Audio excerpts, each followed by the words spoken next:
Live from the Ed McMahon Mass Communications Center at Quinnipiac University, this is QNN, the Quinnipiac News Network.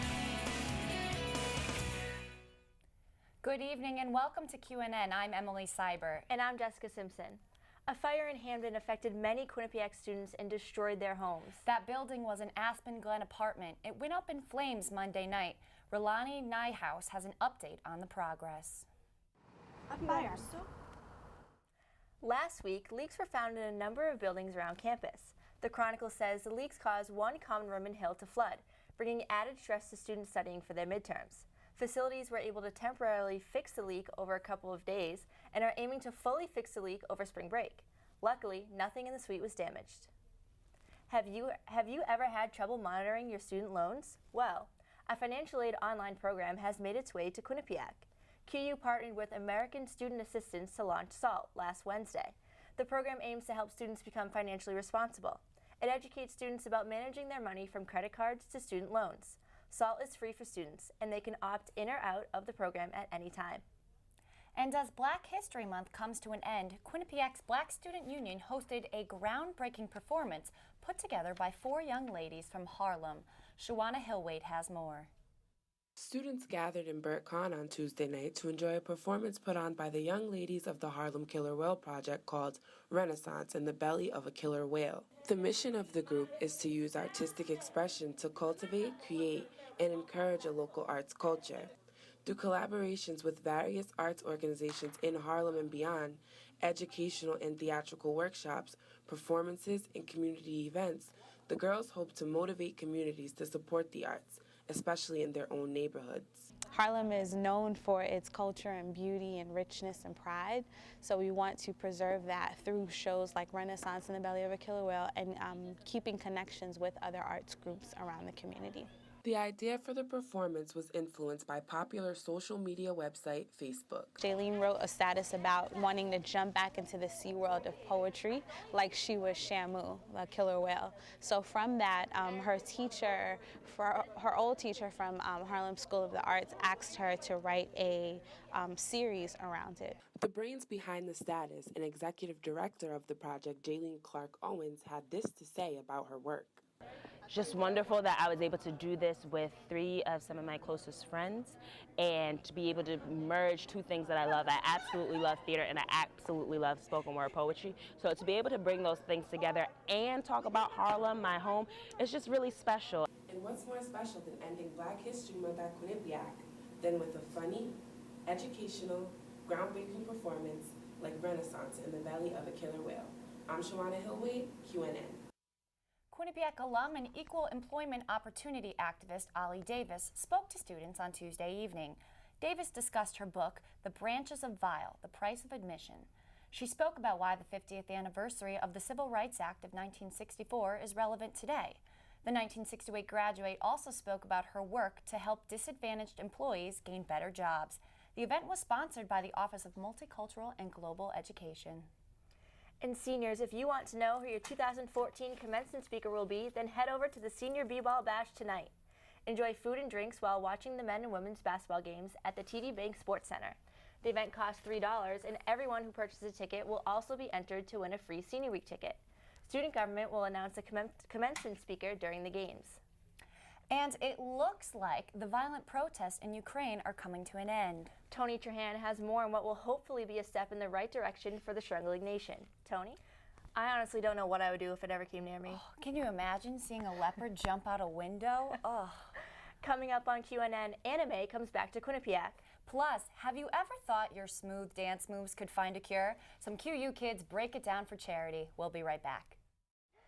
Thanks for joining us for QNN News. We'll be back next month with more news from around Quinnipiac and the local community.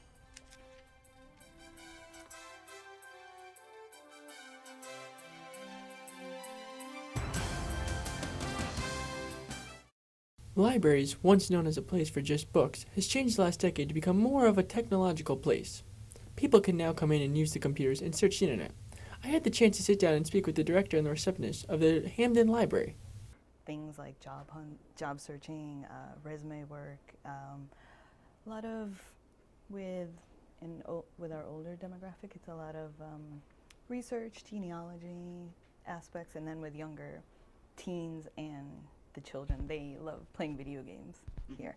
Libraries typically have jumped on the bandwagon in terms of assistance and instruction, and have always either bring teachers in for informal classes or start formal classes. Today I was checking email and checking some of the latest movies or whatever, but that's mainly why I do it. According to the American Library Association, 54% of all Americans have used a public library in the past year. 62% of libraries report that they are the only provider of free computer and internet access in their community. 76% of libraries offer access to ebooks, and 70% of libraries use social networking tools such as Facebook. Tyree Sullivan and Warren Zoney both gave me their inputs on the use of libraries and what they can get from them. The old school way in libraries, you gotta go find, the card, find the card number. You gotta search around the whole library and find the book. Book may not be there.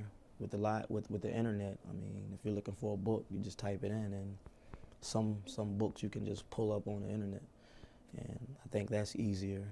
I think in order to be up on stuff, you have to be with the flow. You have to know about technology. I think that the library could have probably more classes. By June 1st, the Hampton Library hopes to have a new system that allows people that come to the library for computers easier access.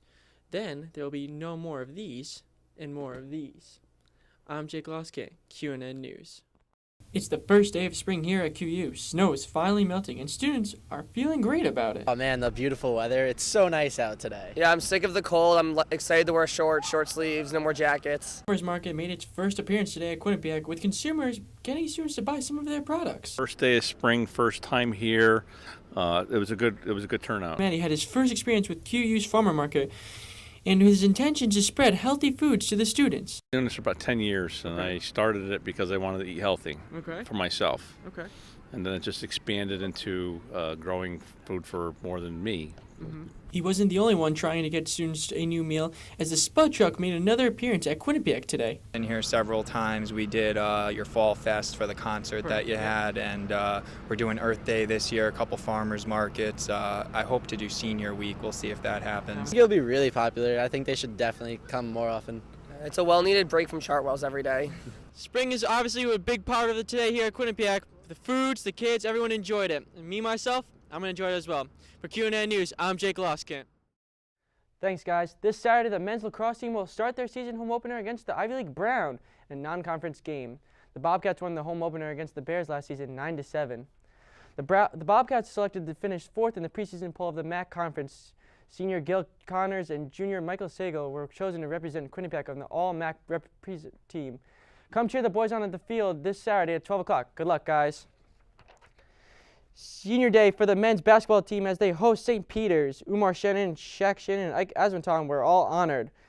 Big day for the Bobcat big men as Usain Draman works the paint for the layup. He finished with 23 points and 12 rebounds.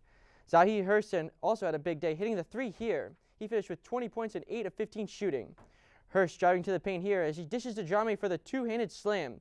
Quinnipiac outscored the Peacocks in the second period 43-37. And Aswantong, with his big senior moment, caps the game off with the dunk as the Bobcats go on to win 74-64. They play Canisius tonight at 7. Another big day here at Hamden as the Lady Bobcats hosted Brown on Saturday at the TD Bank Center.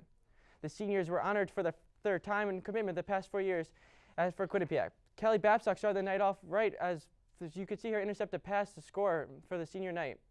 Later on in the period, Amanda Collin feeds Morgan Fitz Ward to put up the Bobcats up 2-0, but she wasn't done as she scored her second of the game right here. Late in the third period, senior Ashley Winslow made her first career appearance for the Bobcats. Way to go. Put the game under reach when Cheyenne Darkangelo finds Emma Woods and clinches the game as the Bobcats go on to win 5-0. Well, it was a tough loss for the USA women's hockey team against Canada, but it was a big day for Quinnipiac's own Erika Uden Johansson playing for the Swedish national hockey team against Switzerland this morning. Late in the second period, Johansson scored her first career Olympic goal, putting Sweden up 2-0 against Switzerland. Sweden would come up short, losing 4-3, but everyone in Hamden, Connecticut was cheering because one of their own scored. Congrats, Erica. We're all proud of you. Aren't you guys?